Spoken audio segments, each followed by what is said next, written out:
पृथ्वी की सतह के तापमान में स्थानिक विभिन्नता या विविधता के कारण, ठीक ना।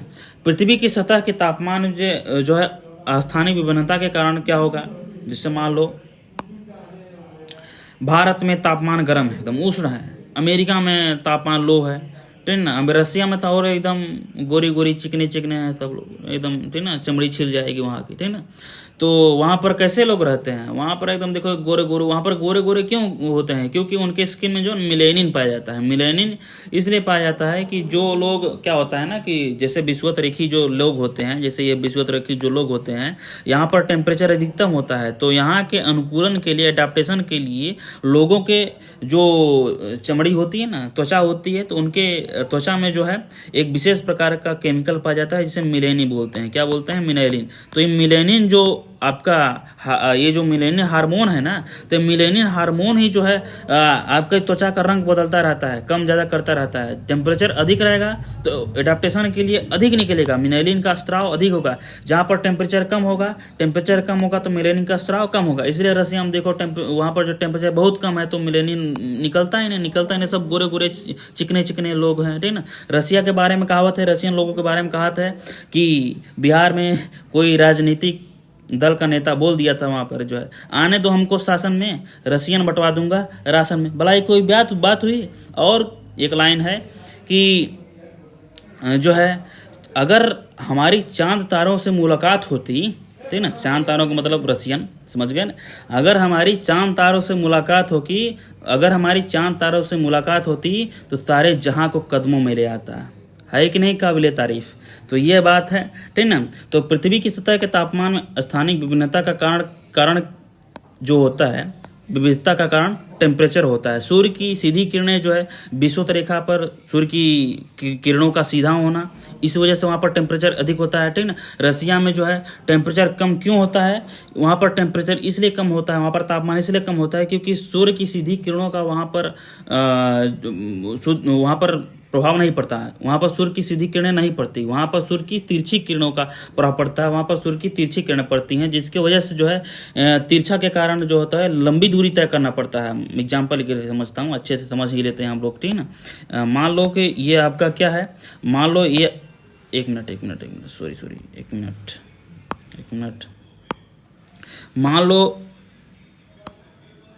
मान लो अरे यार क्या हो जाता है, एक मिनट सॉरी ना, मैं करना क्या चाहता हूँ हो क्या रहा है। अरे ऐसे ही मान लो, ठीक। ये जो है आपका सूर्य है, ठीक ना, ये आपका सूर्य है, हमारे सूर्य भगवान है ना। सूरज भगवान जैसे चंदा मामा हो गए, वैसे ही सूरज भगवान है। सूरज भगवान क्या होता है, जैसे मान लो इनकी जो रोशनी है ना, इनकी जो किरणें हैं, मान लो डायरेक्ट आ रही हैं तो कम दूरी तय करेंगी, ठीक ना, एकदम लोवेस्ट डिस्टेंस तय करेंगी। अगर कम दूरी तय करेंगी तो जाहिर सी बात है इनकी किरणों का प्रभाव ज़्यादा पड़ेगा। लेकिन यहीं अगर मान लो कि सूर्य भगवान अपनी नज़र एकदम कैसे कर ले, तिरछी कर ले एकदम, नहीं ना, तिरछी नज़रिया, ठीक ना। तिरछी नज़रियों का जो है प्रभाव वो मनुष्यों पर पड़ता है, ठीक ना। रियलिटी में तिरछी नज़र का जो है प्रभाव पड़ता नहीं है, ठीक। ये सूर्य जी हैं, सूरज भगवान, तो इनकी जो तिरछी किरणें हैं, मान लो तिरछी किरणें ये तिरछी किरणें, तो बताओ सीधी किरणों में ज़्यादा डिस्टेंस ये ज़्यादा दूर है कि ये ज़्यादा दूर, कमेंट करके बताओ इसमें दूरी सबसे ज़्यादा कौन सी है। जाहिर सी बात है अगर जो है तिरछी उसकी किरण होगी तो डिस्टेंस ज़्यादा तय ये करेगी, ये जो किरण तिरछी वाली है ये ज़्यादा डिस्टेंस करेगी, तो ज़्यादा डिस्टेंस ये तय करेगी जिसके वजह से प्रभाव कम पड़ेगा सूर्य की किरण का। इसी वजह से जब रसिया में जो है रसिया में या ध्रुवों पर जो है सूर्य का प्रभाव कम पड़ता है। क्यों कम पड़ता है? क्योंकि वहाँ पर जो किरणें हैं वो तिरछी होती हैं, इस वजह से वहाँ पर प्रभाव कम पड़ता है, ठीक ना। तो यहाँ पर तीसरा पॉइंट यही है कि पृथ्वी की सतह के तापमान में स्थानिक विभिन्नता के कारण क्या होता है, वायु दाब में परिवर्तन होता रहता है। कहीं पर लो प्रेशर, कहीं पर हाई प्रेशर। जहाँ पर सीधी किरणों का प्रभाव रहेगा वहाँ टेम्परेचर भी अधिक, टेम्परेचर अधिक रहेगा, तापमान अधिक होने के कारण क्या होगा, तापमान अधिक होने के कारण वहाँ पर लो प्रेशर डेवलप होगा, ठीक ना। वायु हल्की को होकर ऊपर उठेगी, ठीक ना, वायु हल्की ऊपर उठेगी, फिर ऊपर जमा होगी, वहाँ पर हाई प्रेशर डेवलप होगा, ठीक। ठीक ना, इस प्रकार से। और मान लो कि जहाँ पर टेम्परेचर कम है, रशिया में टेम्परेचर कम है, वहाँ पर तापमान कम है, वहाँ पर तिरछी किरण सूर्य की पड़ रही है, जिसकी वजह से वहाँ पर क्या हो रहा है, वहाँ पर जो है सूर्य की किरणों का प्रभाव कम पड़ रहा है, वहाँ पर तापमान में कमी हो रही है। तापमान कमी होगी तो वायु हल्की नहीं होगी, भारी होगी। वायु भारी होगी तो वहाँ पर इकट्ठा होगी, एकदम बिल्कुल जम जाएगी, एकदम बहुत ज़्यादा भारी हो जाएगी, उसका वेट बहुत ज़्यादा होगा, तो वहाँ पर हाई प्रेशर डेवलप हो जाएगा। हाई प्रेशर, समझ गए ना, वायुदाब में परिवर्तन ऐसे होता है, जिसकी वजह से वायु का चक्रीय प्रवाह, मैंने अभी बताया कि वायु का चक्रीय प्रवाह कैसे होता है, ठीक ना। वायु का चक्रीय प्रवाह कैसे होता है मैंने अभी बताया, एक बार दोबारा बता देता हूँ, ठीक ना। जहाँ पर टेम्परेचर कैसा रहेगा, टेम्परेचर आपका हाईएस्ट रहेगा, जहाँ पर मान लो कि भारत में जो है टेम्परेचर एकदम हाईएस्ट हो जाएगा, तो देख केरला के लोग, तमिलनाडु देखते हो कैसे कैसे लोग होते हैं वहाँ पर, एकदम एकदम जिसे चिंटा नहीं, एकदम करिया करिया, एकदम काला काला, एकदम समझ के, भैंस पड़वाना बोल देना, ठीक ना, भैंसे नियरना है एकदम, ठीक ना, सिंपली सभ्य भाषा का इस्तेमाल करना है। वहाँ पर मान लो टेम्परेचर अधिक होता है, तो भारत का एग्जाम्पल है, तो यहाँ पर टेम्परेचर अधिक क्यों होता है, क्योंकि सूर्य की सीधी किरणें पड़ती हैं, सीधी किरणों का प्रभाव अधिकतम होता है। सूर्य की किरणों का प्रभाव अगर अधिकतम रहेगा तो क्या होगा, टेम्परेचर अधिक रहेगा, जिसकी वजह से हवा हल्की होकर ऊपर उठेगी, हल्की होकर ऊपर उठेगी तो कहीं ना कहीं तो जमा होगी ना, जहाँ हल्की होकर ऊपर उठेगी वहाँ लो प्रेशर, जहाँ जमा होगा वहाँ हाई प्रेशर।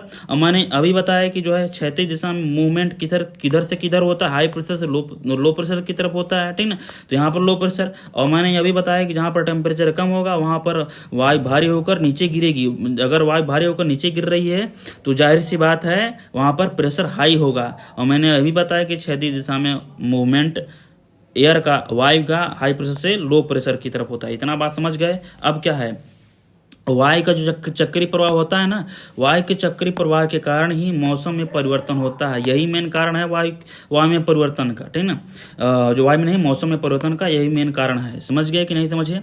चलिए अब ये जो है चक्रीय, ये वायुमंडलीय परिसंचरण, ये ठीक ना, वायु का चक्रीय प्रवाह ये समझ लिए हम, चक्रीय प्रवाह रही, ठीक ना।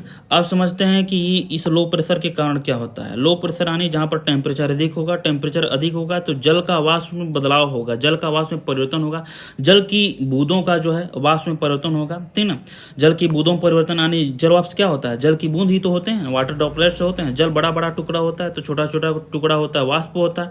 तो जल की बूंदें जो होती है वो क्या होती है, संघनित होकर बादल का निर्माण करती हैं, ठीक ना। बादल से क्या होता है, ये धीरे धीरे धरती पर अगर टपकने लगेंगे वाटर ड्रॉपलेट्स, इसे क्या बोलेंगे, वर्षा बोलेंगे। यही तो वर्षण होता है ना, यही आपका वर्षण होता है। तो कौन सा वर्षण होता है, बादल वर्षा करते हैं। क्यों करते हैं वर्षा, मान लो बादल किसी पर्वत से टकरा गए, पहाड़ से टकरा गए, तो वहाँ से पर्वत से टकरा गए, पहाड़ से टकरा गए, आगे नहीं जा पाएंगे तो वहीं पर वर्षा कर देते हैं, ठीक ना।